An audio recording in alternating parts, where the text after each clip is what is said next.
साहब शब कद्र में तहज्जुद की नमाज़ पढ़ने का तरीक़ा क्या है, नीयत कैसे की जाएगी, कितनी रकतें और किस टाइम पढ़ना है। शब कद्र में तहज्जुद की नमाज़ तो हर शख्स पढ़ता है, मर्द औरतें सारे लोग ये तहज्जुद की नमाज़ शब कद्र में ज़रूर पढ़ते हैं। और अगर वो तहज्जुद की नमाज़ ना पढ़ें तो फिर इबादत का मकसद और मतलब ही कोई नहीं रह जाएगा। लेकिन तहज्जुद की नमाज़ शब कद्र में पढ़ें कैसे, जबकि आपने एक चीज़ सुनी होगी कि अगर जब कोई बंदा तहज्जुद की नमाज़ पढ़ता है तो तहज्जुद की नमाज़ पढ़ने के लिए सोना ज़रूरी होता है, यानी वो सोए फिर सोकर उठे फिर तहज्जुद की नमाज़ पढ़े। ये आपने अक्सर सुना होगा। तो मैं आप लोगों को आज क्लियर कर देता हूँ कि तहज्जुद की नमाज़ हम लोगों को शब कद्र में कैसे पढ़ना है, जबकि उसमें तो हम सोते ही नहीं हैं बल्कि पूरी रात हम इबादत करते हैं, पूरी रात हम जागते हैं। देखिए, सबसे पहले मैं आपको ये बताऊंगा कि तहज्जुद की नमाज क्या है। तहज्जुद की नमाज आका अलैहिस्सलातु वस्सलाम ने सारी ज़िंदगी में कभी नहीं छोड़ी। अंबिया अलैहिस्सलाम और औलिया किराम का तरीक़ा है। तहज्जुद अल्लाह से वफ़ा का नाम है। तहज्जुद बंदे को अल्लाह से करीब कर देती है। तो तहज्जुद सालिहीन का तरीक़ा है। इसलिए हम लोगों को तहज्जुद की नमाज़ तो रोज़ पढ़ना चाहिए, रोज़ नहीं तो कम से कम उन रातों में ज़रूर पढ़ें जिन रातों में हम जागते हैं, और ख़ुसूसन रमज़ानों में और शब कद्र की में हम लोगों को ज़रूर तहज्जुद की नमाज़ पढ़ना चाहिए। अब आप आइए ये समझ लीजिए कि तहज्जुद की नमाज जो हम पढ़ते हैं उसमें हमें कितनी रकात पढ़ना है, ज़्यादा से ज़्यादा कितनी है, कम से कम कितनी है। तहज्जुद की नमाज ज़्यादा से ज़्यादा इसमें 12 रकातें हैं, ठीक है। 12 रकात तहज्जुद की नमाज आप पढ़ें। 12 नहीं पढ़ सकते हैं तो फिर आप 10 पढ़ सकते हैं, 8 पढ़ सकते हैं, 6 पढ़ सकते हैं, 4 पढ़ सकते हैं, वरना 2 पढ़ सकते हैं। ज़्यादा से ज़्यादा तहज्जुद की जो रकातें हैं वो 12 हैं, कम से कम जो है वो 2 रकातें हैं। तो पहले आपको ये ध्यान देना है कि अगर वक्त है तो फिर हमें 12 पढ़ लें, कम वक्त है तो फिर 8 पढ़ लें, या बहुत शॉर्ट वक्त है तो फिर कम से कम 2 ज़रूर पढ़ लिया करें, ठीक है। नियत कैसे करना है? नियत करना असल तो दिल का इरादे का नाम है कि दिल में इरादा कर लिया, नियत हो गई। लेकिन ज़ुबानी तौर पर, ज़ुबान से कैसे कहा जाएगा? ज़ुबानी तौर पर नियत करने के 2 तरीक़े हैं। पहला तरीका यह है कि अगर आपने सोचा है कि हमें 12 रकात तहज्जुद की नमाज़ पढ़ना है, तो फिर आप पहली बार में जैसे ही खड़े हो तो ज़ुबानी तौर पर यूँ कह लें कि नियत करता हूँ मैं, या नियत करती हूँ मैं। औरतें कहेंगी नियत करती हूँ मैं।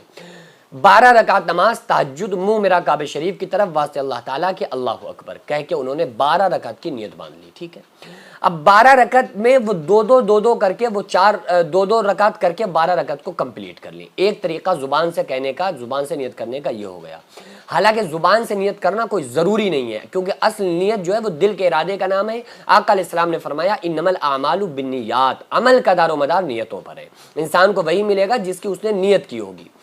दूसरा तरीका कि आप हर 2 रकात पर भी ज़ुबानी तौर पर नियत कर सकते हैं। ज़ुबान से नियत कर सकते हैं कि नियत करता हूँ मैं, या नियत करती हूँ मैं 2 रकात नमाज तहज्जुद, मुँह मेरा काबे शरीफ की तरफ, वास्ते अल्लाह ताला के अल्लाहु अकबर कह के नियत बांध लें।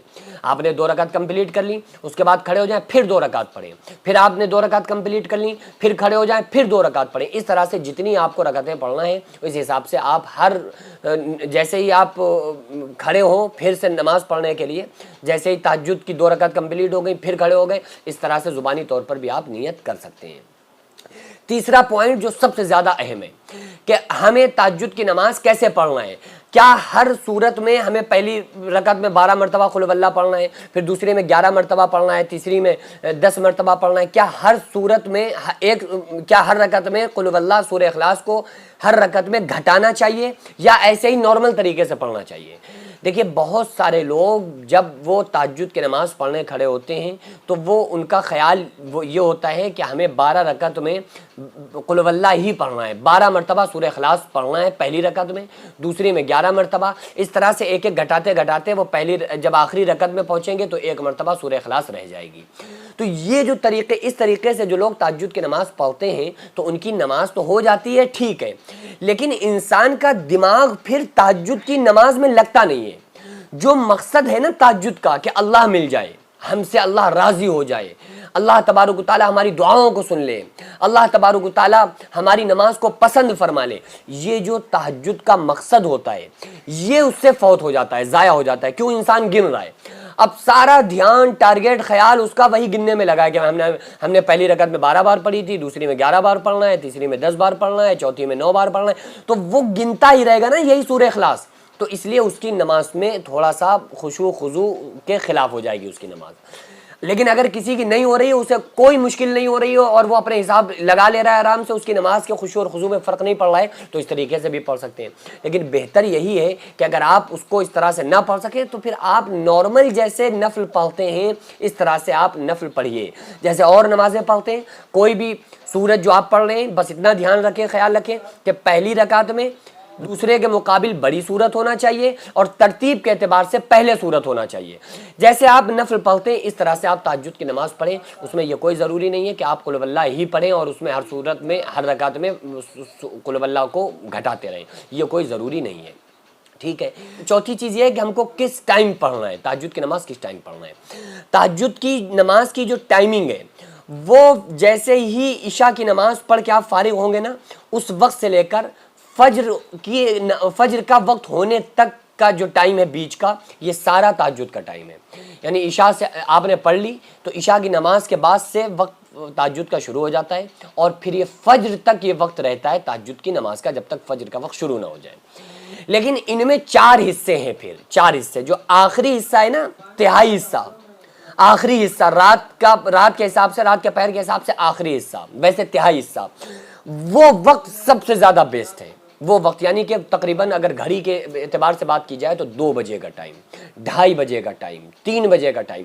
ये टाइम क्योंकि इंसान की नींद गालिब हो रही होती है और इंसान का बिस्तर पुकार पुकार कर आवाज़ दे रहा होता है, और अगर कोई बंदा सो रहा था आम दिनों में तो वो उठा और उठकर अल्लाह की बारगाह में खड़ा हो गया, तो ये अदा अल्लाह को बहुत पसंद आती है। लेकिन अगर कोई इंसान जाग रहा है और उसे सोना ही नहीं है तो ये कोई ज़रूरी नहीं है कि अगर सोएगा नहीं इंसान तो तहज्जुद नहीं मानी जाएगी। ये लोगों में चली चलाई एक गलत बात है। अगर इंसान नहीं सोया है तो कोई बात नहीं, आपकी तहज्जुद की नमाज मानी जाएगी, इससे आपकी तहज्जुद पर कोई फ़र्क नहीं पड़ेगा।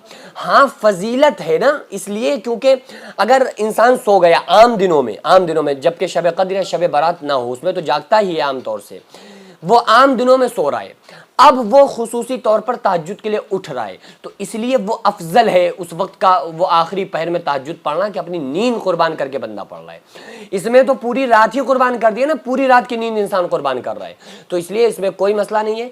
और एक मसला ये भी है कि अगर आप तहज्जुद की नमाज सुबह उठकर 4 बजे नहीं पढ़ सकते तो फिर बेहतर ये है कि आप इशा की नमाज पढ़ने के बाद जब इशा से फारिग हो जाए ना, तो उसके बाद आप 2, 4, 6 रकात या 12 रकात आप पढ़ लें तहज्जुद की नीयत से।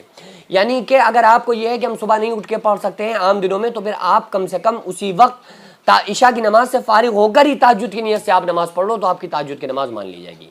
हाँ, तहज्जुद के नमाज के एतबार से जो वक्त है वो खुसूसी वक्त और अफजल वक्त वही है जो आखिरी पहर होता है, तिहाई हिस्सा होता है। उसमें हम तमाम लोगों को खुसूसी तौर पर तहज्जुद की नमाज़ पढ़ना चाहिए और जमात से ना पढ़ें, अलग अलग तहज्जुद की नमाज़ पढ़ें, क्योंकि तहज्जुद अल्लाह से वफ़ा का नाम है। और आप लोगों से एक छोटी सी गुजारिश है, अपनी नमाज़ों के बाद और अपने ज़िक्र अस्कार के बाद अपनी दुआओं में मुझे भी शामिल रखें और मेरे लिए आप हज़रात ज़रूर दुआ करें। मैं इंशाअल्लाह तबारक व तआला आप तमाम हज़रात के लिए दुआ करूँगा। अल्लाह रब्बुल आलमीन की बारगाह में दुआ है, अल्लाह तबारक व तआला हम तमाम लोगों को तहज्जुद पढ़ने की, खूब इबादत करने की, ज़िक्र अस्कार करने की अल्लाह ताला तौफ़ीक़ अता फ़रमाए। वमा अलैना इल्लल बलाग। अस्सलामु अलैकुम व रहमतुल्लाहि तआला व बरकातहू।